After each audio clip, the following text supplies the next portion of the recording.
Cooking for one can be a bit of a challenge, and in this video I want to provide some solutions to the most common cooking for one problems. Problems like ingredients being disproportionately expensive when cooking for one. To resolve this, I buy fewer ingredients which I repeat throughout the week, using them in different meals, and then mix it up each week for variety. That way I'm not buying lots of different sets of ingredients, which would be more expensive. Another problem is leftover ingredients expiring and going to waste. Alongside only buying a few ingredients for the week, I try to come up with meals towards the end of the week that use up the leftover ingredients so that I can start afresh the next week. I also don't insist on every single ingredient being fresh. I use some cupboard or pantry items and some frozen items alongside the fresh ingredients. And one more problem is being inspired and motivated to cook when there's only yourself to cook for.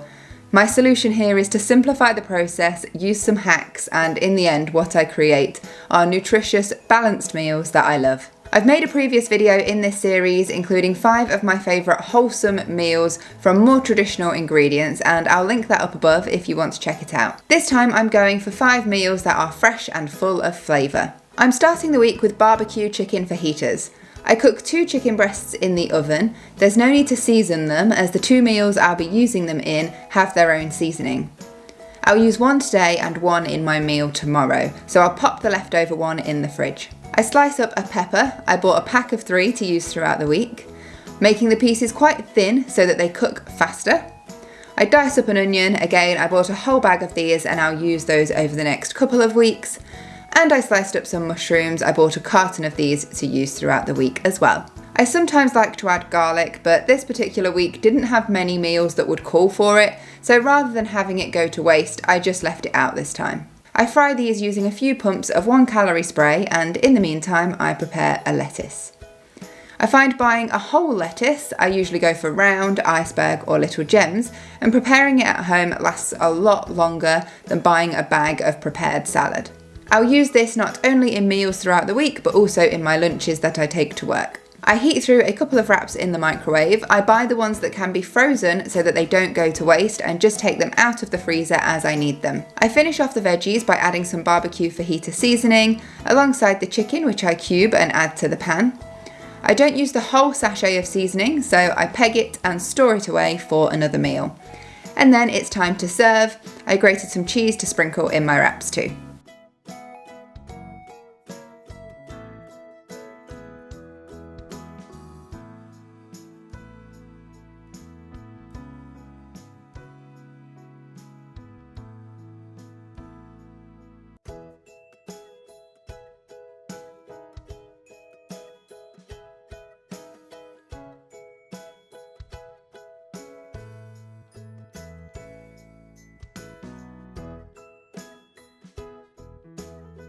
Today I'm making a not so traditional Caesar salad.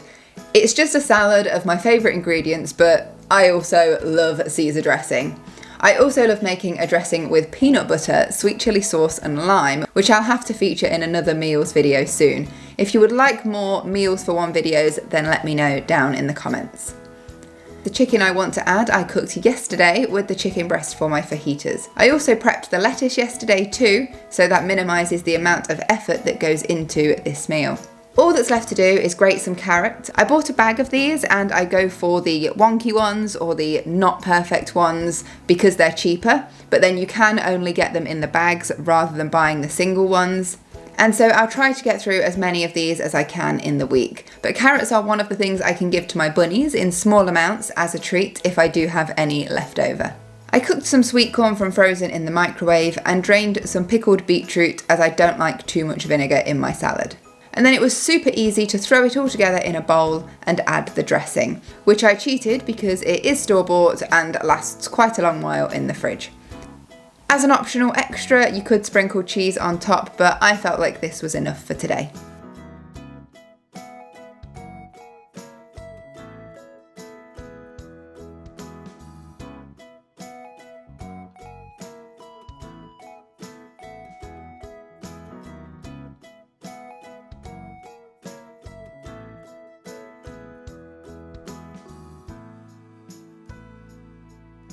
For this one, I'm happy that supermarkets do single packaged steaks, which I start by browning in a frying pan. But I'm one of those people who likes my steak really well done. I know, please don't come for me in the comments. And so this next step that I'm going to do is probably unnecessary for most people, but what I do is I cover it and cook it in the oven. I do it my dad's way, which is to season it with soy sauce and chili powder, which I've never known anyone else to do, and most people say it sounds weird but end up loving it.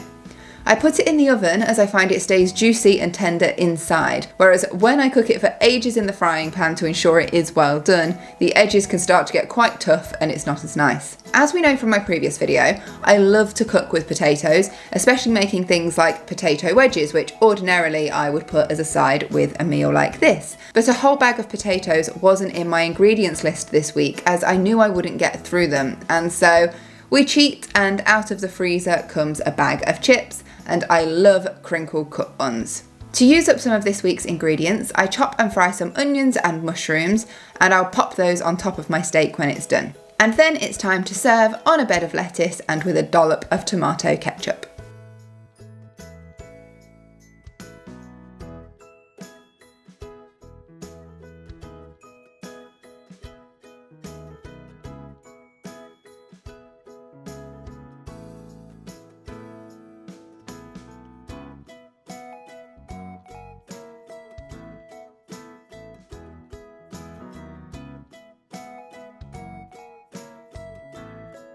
Now, one thing I do love is a pizza, and let's face it, making one at home is way cheaper than ordering a takeaway.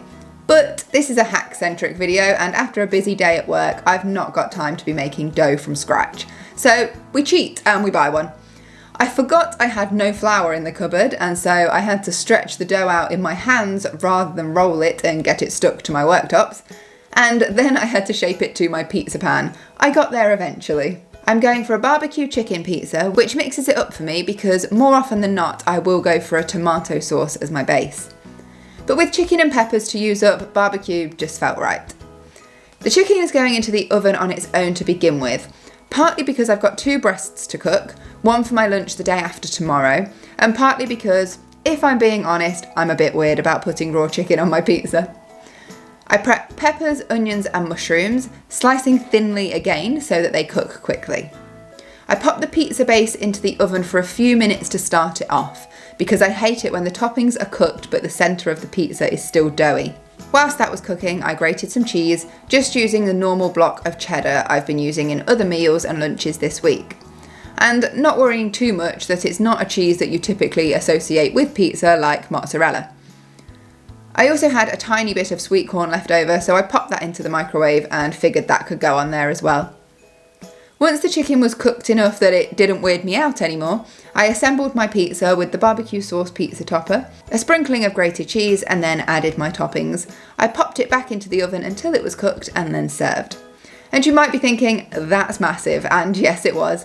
I only ate half of it now, and I took the other half for my lunch to work the next day, and that's why the other chicken breast was for the day after tomorrow.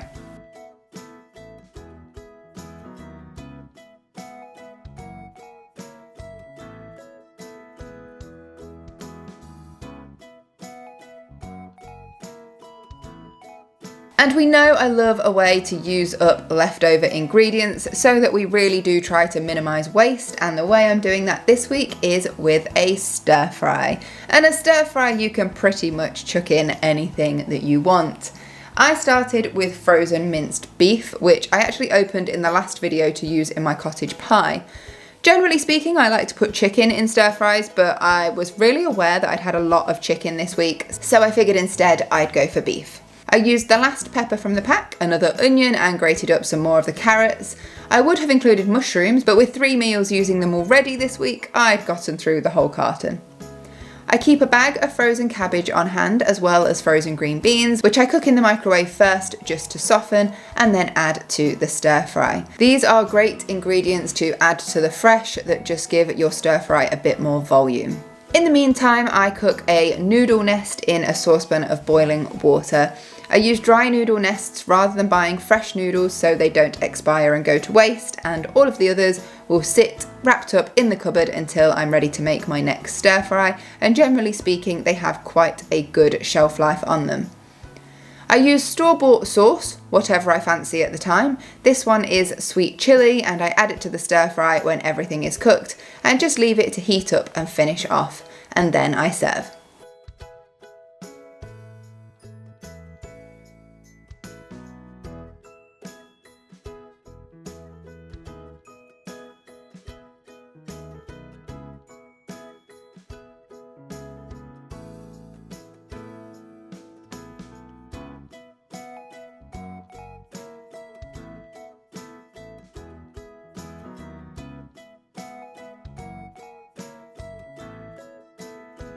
I hope you enjoyed this video of quick, easy, low waste and budget friendly meals for one.